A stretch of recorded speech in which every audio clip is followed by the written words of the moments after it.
দৃশ্যটি কোনো ময়লার ভাগাড়ের নয়। ঢাকার প্রধান সড়কের ওপর এভাবেই বাসাবাড়ির ময়লা এনে স্তূপ করার বাস্তব চিত্র এটি।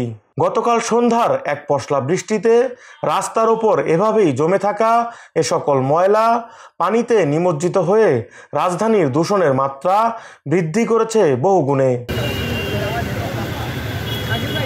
রাজধানী ঢাকার মিরপুর রোডের কাজীপাড়া মেট্রো রেল সংলগ্ন এলাকায় সিটি কর্পোরেশনের এ ধরনের ময়লা ফেলার কার্যক্রম বিড়ম্বনা সৃষ্টি করছে।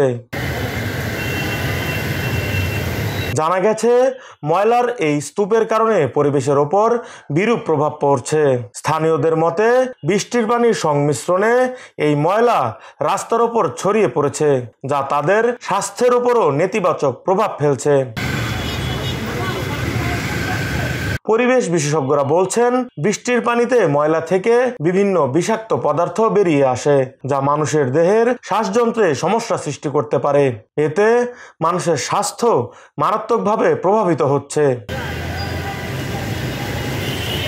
বৃষ্টির কারণে দূষিত এসব পানির উপর দিয়েই বাধ্য হয়ে চলাচল করতে হচ্ছে স্থানীয় বাসিন্দাদের। এ নিয়ে জনমনে চরম উদ্বেগ দেখা দিয়েছে। তাদের আশা, সিটি কর্পোরেশন দ্রুতই এ ব্যাপারে কার্যকর পদক্ষেপ গ্রহণ করবে।